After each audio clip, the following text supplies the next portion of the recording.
Today we are going to learn the question number 3 of exercise 8.2, right, of quadrilateral chapter 9 CBSE. ठीक है, तो इसमें देखो ABCD is the rectangle. यहाँ पे मैं डायग्राम बनाता हूँ, ध्यान दीजिएगा. ABCD is the rectangle. ठीक है, ABCD इज द रेक्टेंगल. तो ABCD एक रेक्टेंगल है. रेक्टेंगल में हमको क्या पता है? रेक्टेंगल में हमको पता है you have your opposite sides are equal and diagonals also equal. ठीक है, diagonals also is equal. तो यहाँ पे मैंने दो डायगोनल बना दिए हैं. ठीक है, दो डायगोनल बना दिए हैं जिसमें तुम्हारा A, B, C और ये D, और उसमें तुम्हारा दिया है P, Q, R, S are the midpoint of AB, BC, CD. AB, BC, P, Q, R और S, ES. ठीक है, सभी को ज्वाइन कर दो. सभी मिड पॉइंट्स को यहाँ पे तुम ज्वाइन कर दो. ठीक है, यहाँ पे मैंने ज्वाइन कर दिया मिड पॉइंट्स को. ठीक है, देखो. ठीक है, अब देखो यहाँ पे तुम्हारे सभी मिड पॉइंट्स है. अब मैं क्या प्रूफ करूंगा? फर्स्ट तुम्हारा जो quadrilateral P, Q, R, S है, इसको पैरेललोग्राम प्रूफ करूंगा. अब वो कैसे प्रूफ करते हैं? देखो यहाँ पे सॉल्यूशन में, सॉल्यूशन. ठीक है, let in triangle ADB, triangle ADB. देखो तुम्हारा क्या है, अगर हमको क्या पता है, if the S and P are the midpoint of AD and AB, then this SP is parallel to DB and half of DB. ये पता है मुझे, ये पता है. तो देखो यहाँ पे क्या करता हूं मैं. Therefore S and P are the midpoint of side AD and AB. ठीक है, AD and AB. Therefore ध्यान दीजिएगा, therefore SP is parallel to DB and SP is equal to half of DB. अब देखो, अगर मुझे S, P, Q, R is the parallelogram prove करना है तो opposite pair of the sides of the quadrilateral parallel होनी चाहिए. तो यहाँ पे देखो, ये तो मैंने प्रूव कर दिया कि SP is parallel to DB, right. तो अब देखूंगा कि ट्रायंगल CDB में लेट कौन सा अभी, नाउ इन ट्रायंगल CDB, कौन सा? CDB. तो इसमें देखो तुम्हारा क्या हो जाएगा, R and Q are the midpoint of side DC and BC. ठीक है, therefore RQ is parallel to DB and RQ is equal to half of DB. ठीक है, बाय मिड पॉइंट थ्योरम. इसको नाम दे दो 1 और इसको नाम दे दो 2. ठीक है, by mid point theorem.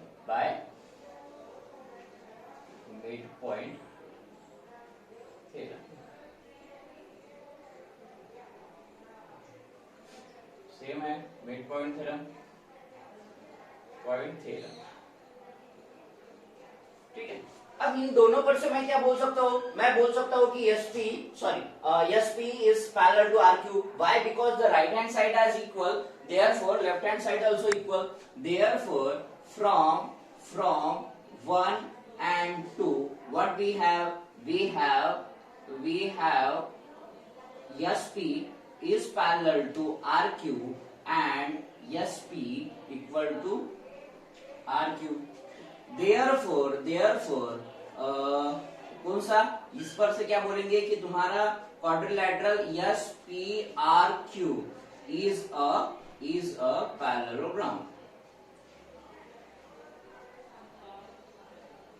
Why? Because one pair of the parallelogram one pair of the quadrilateral equal and parallel, then it is the parallelogram. क्या है? Because one, यहाँ पे रीजन लिखेंगे अपन, because one pair of sides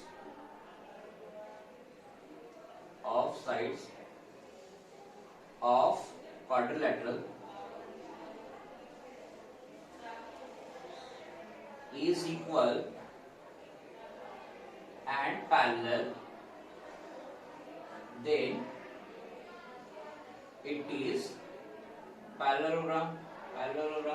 ठीक है, तो ये हो गया, मतलब तुम्हारा yes P R Q is the parallelogram proof कर दिया। अभी क्या होता है, हम अगर प्रूव कर देंगे कि तुम्हारा P Q is equal to S P of the parallelogram, one sides of parallelogram are one pair of adjacent sides of the parallelogram is equal हो जाती है, तो वो क्या हो जाता है? रोम्बस बन जाता है। तुम्हारा क्या बन जाता है? रोम्बस बन जाता है। तो यहाँ पे क्या प्रूफ करेंगे अपन? यहाँ पे प्रूफ करेंगे कि SP is equal to P Q है अभी, राइट? तो अपने को पता है कि अगर one pair of the adjacent sides of the parallelogram is equal, then it is the rhombus, right? तो यहाँ पे देखो, अभी यहाँ पे हम क्या करेंगे, हमको एक पता है, क्या पता है? This is one, this is two. यहाँ पे ये चीज पता है, right? SP is equal to, SP का अपन ने प्रूफ किया। अभी यहाँ पे देखेंगे, अभी इस ट्रायंगल में, कौन से? बी ए सी में। नाउ देखो, अभी इतना तो प्रूफ हो गया तुम्हारा, ठीक है? नाउ इन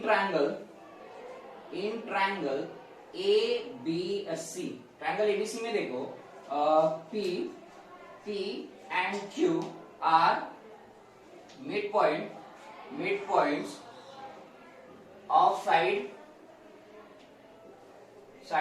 कौन से है? A B है और B C है। Therefore, अगर ये P और Q मिड पॉइंट है AB और BC की, इसका मतलब PQ is parallel to AC and PQ is equal to half of AC, ये हो जाएगा। That's it. Therefore, क्या है? PQ is parallel to AC and PQ is equal to half of AC. अब ये अगर प्रूफ हो गया बाय मिड पॉइंट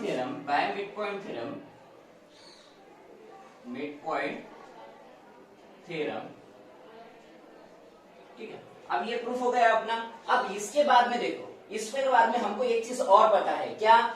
कि अगर हमारा A B C D is rectangle है, इसका मतलब उसके diagonal AC and diagonal DB are equal होते हैं, क्योंकि diagonal of the rectangle are equal. Now we know that इसको तुम 1 2 दे दिया ना, इसको तुम दे दो 3, दिस इज 4 एंड अब आगे वाला 5। वी नो दैट, हमको क्या पता है? हमको पता है कि if quadrilateral ABCD is a rectangle, then diagonal, कौन सी डायगोनल है? AC, diagonal AC is equal to DB। क्या रहेगा? रीजन रहेगा तुम्हारा कि diagonal of the rectangle are equal of rectangle are equal, ठीक है? तो दिस इज 5, 5th, इसको 5th नाम दे दो। हमने बोला है कि AC और DB तुम्हारा डायगोनल है और वो इक्वल है। इस पर से अब देखो, तुम्हारा AC is equal to DB है, राइट? और यहाँ पे देखो, फर्स्ट में क्या है? SP, हाँ, अपन ने क्या किया है वहां पे? हाँ, SP is equal to half of DB और PQ is equal to half of AC, right? यहाँ पे देखो फ्रॉम 4 और फ्रॉम 1 हम यहाँ से बोल सकते हैं कि SP is equal to PQ। कैसे बताओ? क्योंकि AC is equal to DB है हमारा, AC is equal to DB है, राइट? तो देखो यहाँ पे लिखेंगे अपन, क्या लिखेंगे?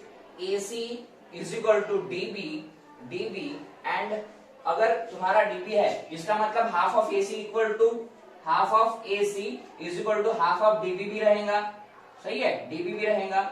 बट हमको पता है from 1 and from 4। Now from 1 and 4 हमको क्या पता है? हमको हाफ ऑफ AC पता है कि SP है, सॉरी हाफ ऑफ AC पता है कि PQ है, PQ पर है, एंड हाफ ऑफ DP पता है कि SP है, तो SP ठीक है। मतलब तुम्हारी कौन सी साइड इक्वल हो गई, PQ is equal to SP हो गई, PQ is equal to SP हो गई। इसका मतलब adjacent sides of the parallelogram are equal, sorry, adjacent sides of the parallelogram are equal, then it is the rhombus. Therefore हमने already proof किया है कि भैया हमारा कौन सा पैरेललोग्राम है, SPRQ पैरेललोग्राम है, ये अपन ने प्रूफ किया है। तो therefore डायरेक्ट अभी तुम क्या करो, इसको 6 नाम दे दो, ठीक है, और ये क्या है 3 है ना। therefore from 3 and 6 what we have, क्या लिखे, डायरेक्ट लिख लेना, क्या लिख लेना, adjacent sides of the parallelogram are equal,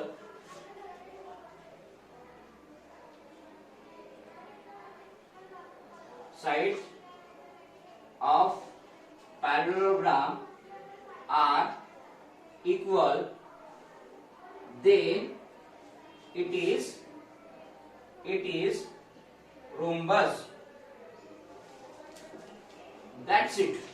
This is all about today's question, and that's it.